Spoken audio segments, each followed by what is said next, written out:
Hello everyone, कैसे हैं आप लोग। उम्मीद करते हैं अच्छे होंगे, तैयारी कर रहे होंगे और यही दिमाग में चल रहा होगा कि आरआरबी एनटीपीसी का एग्ज़ाम कब होगा। आप सभी लोगों को पता है रेलवे इस समय बहुत अच्छा कर रही है एग्ज़ाम्स में, हर एक चीज़ को बहुत अच्छे से सुन रही है, सभी एग्ज़ाम को अच्छे से करा रही है। तो इस विषय में आज हम लोग बात करेंगे जो एनटीपीसी एग्ज़ाम है 2025 का, वो कब होगा, चाहे वो यूजी का हो, अंडर ग्रेजुएट वाला, चाहे ग्रेजुएट वाला, ठीक है। उससे पहले हम लोग बात करेंगे कि आपके मॉक में मार्क्स कितने आ रहे हैं। मैं आपको बता दूं, आपका एनटीपीसी सीवीटी 2 में नहीं हुआ होगा, सीजीएल में नहीं हुआ होगा, ये बहुत बेस्ट अपॉर्चुनिटी है क्योंकि इसमें बहुत अच्छी अच्छी पोस्टें होती हैं, मैं आपको बता रहा हूँ। तो अभी मॉक में कितने मार्क्स आ रहे हैं, कितना टारगेट लेके चलना चाहिए आपको, मतलब मेहनत करनी है, खुद को झूठी सांत्वना नहीं देनी है।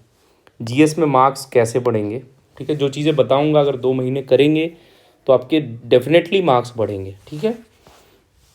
चौथी बात हम लोग करेंगे करंट अफेयर में कौन कौन से टॉपिक हैं और कहाँ से पढ़ें। सबसे इम्पॉर्टेंट करंट अफेयर है। देखो मैथ रीजनिंग तो आपको करना ही करना है, लेकिन इस समय आपको अगर कोई सिलेक्शन दिलाएगा तो वो करंट अफेयर है। और उसके साथ साथ रिवीजन कैसे करें और किसको रिवीजन अभी से करना चाहिए, किसको अभी नहीं करना चाहिए। सबसे लास्ट में हम लोग बात करेंगे एग्ज़ाम डेट, क्या अभी से क्या हम लोग मान सकते हैं, ठीक है। चलिए स्टार्ट करते हैं वीडियो। सबसे पहले मॉक टेस्ट, हम सभी लोग मॉक टेस्ट देते हैं। मॉक टेस्ट किसको देना चाहिए, मैं सबसे पहले बता दूं, जिसका सिलेबस लगभग 70% से ज़्यादा ख़त्म हो उसी को मॉक टेस्ट देना चाहिए। उससे पहले आपको सेक्शनल टेस्ट वगैरह देना चाहिए और पीवाईक्यू सॉल्व करने चाहिए, ठीक है। अब किसको देना चाहिए मैंने बता दिया, और जिसका नहीं कंप्लीट है उसका जो है उसको मॉक नहीं देना चाहिए। अगर आपका सिलेबस ख़त्म है तो डेली एक मॉक आपको देना चाहिए और उस मॉक का अच्छे से एनालिसिस करना चाहिए। टारगेट ये होना चाहिए कि 80+ मार्क्स आपके आने चाहिए। देखो इस बार जो प्री की कट ऑफ गई है वो आप मान लो 68 टू 80 मार्क्स तक कट ऑफ गई है कहीं कहीं की।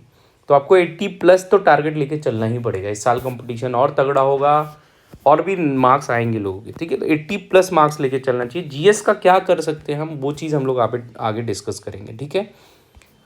जीएस में मार्क्स कैसे बढ़ेंगे भाई, क्या इशू है, क्यों नहीं आ रहे हैं।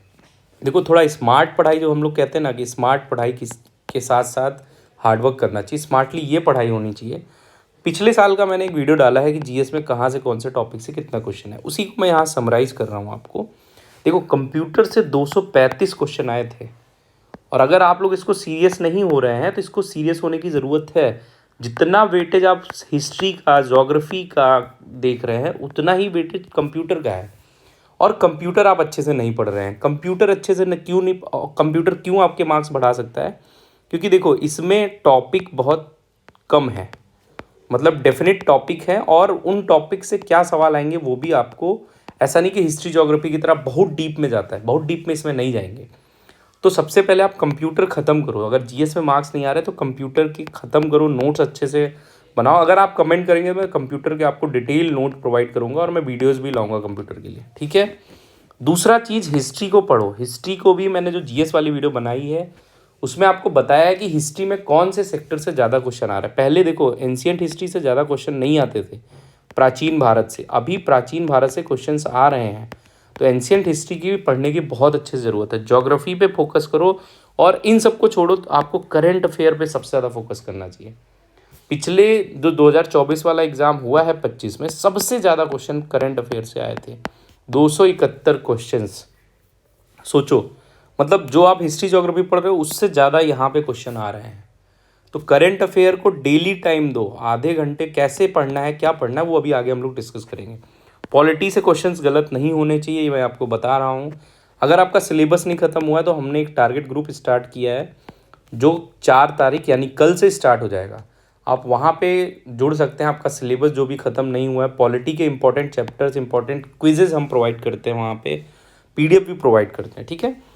और उसके बाद इकोनॉमिक्स भी पढ़ना आपको ज़रूरी। इतने टॉपिक्स तो पढ़ने ही पढ़ने हैं। आगे हम लोग चलते हैं, करंट अफेयर के कुछ टॉपिक्स हम लोग देखेंगे, बहुत सारी चीज़ें हम लोग देखेंगे, रिवीजन कैसे करना है, क्या नहीं करना है, ठीक है।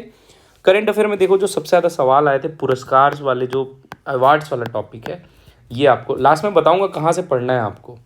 अवार्ड्स, जैसे जब आप करंट अफेयर पढ़ो ना तो इसमें ये चीज़ें आपको समराइज़ करनी, ये चीज़ हमको पढ़ना है। और अभी से करंट अफेयर आपको डेली पढ़ना है, ये आप समझ लो। अभी से 2 महीने अगले डेली करंट अफेयर अगर आप 30 से 35 मिनट दोगे ना, तो आपके करंट अफेयर में मैक्सिमम क्वेश्चन सही होंगे, क्योंकि क्या है, आपको दिमाग में जुड़ना चाहिए, आपके दिमाग में चीज़ें आनी चाहिए, ठीक है। फिर उसके बाद स्पोर्ट्स से रिलेटेड हर एक चीज़ न्यूज़ इंटरेस्ट लेके इसको पढ़ो। डिफेंस में जो भी चीज़ें हैं उसको पढ़ो अच्छे से।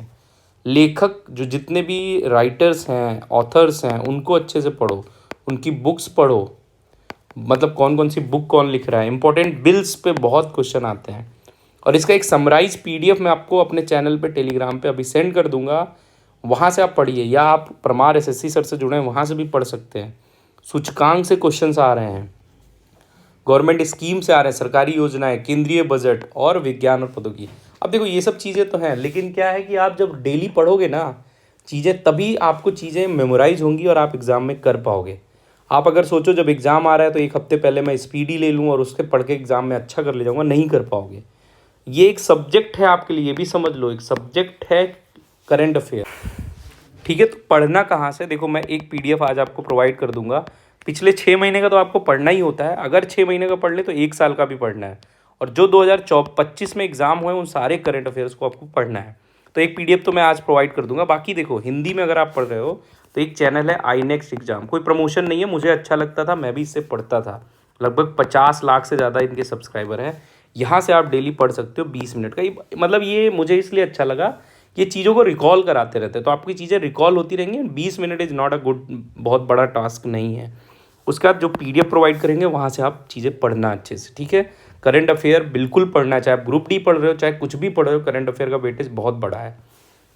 अब देखो रिवीजन कैसे करें, तो 2 तरह के लोग होंगे जिनका सिलेबस अभी नहीं ख़त्म हुआ होगा, कुछ लोग होंगे जिनका सिलेबस ख़त्म हो गया है। तो देखो जिसका सिलेबस ख़त्म हो गया, मैं बता रहा हूँ, डेली आपको एक मॉक देना है, डेली एक मॉक दो। अगर टारगेट ग्रुप में जुड़े हैं तो ठीक है, नहीं जुड़े हैं तो भी ठीक है, डेली एक मॉक दो। अगर टारगेट ग्रुप में होते तो हम डेली ये भी बताते कौन सा पीवाईक्यू हो सके तो पीवाईक्यू सेक्शनल आप अटेम्प्ट करो, जैसे मैथ्स के और फिर उसके बाद रीजनिंग के डेली अटेम्प्ट करो। जो टॉपिक आपको कमज़ोर लगे उसका रिवीजन करो। और भाई एक चीज़ और, करंट अफेयर एकदम दबा के पढ़ो। जितना करंट अफेयर आप पढ़ोगे और अपना जीएस जीके मजबूत करोगे, अगर मैथ रीजनिंग कर लिए हो ऑलरेडी, तो आपके सिलेक्शन के चांसेस बहुत ज़्यादा हो जाएंगे, ये आप समझ लो। मैथ रीजनिंग में आपको तो 55+ करना ही करना है, साथ में जीएस में कम से कम 25 नंबर आपको लाने हैं, ये आप समझो, ठीक है। तो उसके लिए करंट अफेयर और कंप्यूटर अच्छे से। अब जिसका सिलेबस नहीं ख़त्म हुआ है भाई, सिलेबस ख़त्म करने पे जोड़ दो।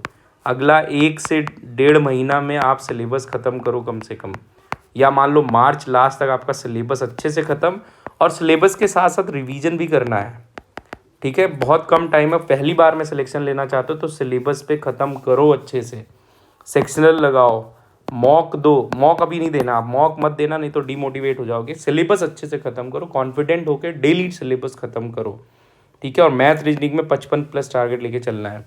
एग्ज़ाम डेट कब होगी, तो देखो जो फॉर्म भरे गए वो इस नंबर में है। जैसे आरआरबी एलपी की 9,970 वैकेंसीज़ हैं, आरआरबी टेक्नीशियन की 6,238 वैकेंसी। इन सब के बाद अगर सेक्शन कंट्रोल का फॉर्म भरा गया, उसका एग्ज़ाम डेट 11-12 फरवरी आ गया है। जो लोग बता रहे थे मार्च अप्रैल में होगा, तो मैं आपको बता रहा हूँ एग्ज़ाम को लेके बहुत अनसर्टेनिटी है। आरआरबी जेई की भी प्रिपरेशन कर रहे हैं। मेरे हिसाब से अप्रैल लास्ट या मई फर्स्ट वीक में आपके एग्ज़ाम स्टार्ट हो जाएंगे। अगर नहीं भी होंगे तो आपको अप्रैल लास्ट तक अपना जो है हर एक चीज़ लेके चलना चाहिए, सिलेबस प्लस रिवीजन प्लस एकदम फाइन वाला जो टच होता है वो आपको यहीं, ठीक है। इतना चीज़ें हैं। बाकी आप टेलीग्राम से जुड़िए। वीडियो अच्छी लगी हो, नए हो चैनल पे तो चैनल सब्सक्राइब करिए। हम लोग हर एक इम्पॉर्टेंट न्यूज़ आप तक पहुंचाते हैं। उसके साथ साथ हमारी क्लासेस होती हैं जो भी, वो आपके लिए बिल्कुल फ्री होंगी। अच्छी लगी वीडियो तो लाइक करिए, चैनल सब्सक्राइब करिए। चलिए मिलते हैं, ऑल द बेस्ट।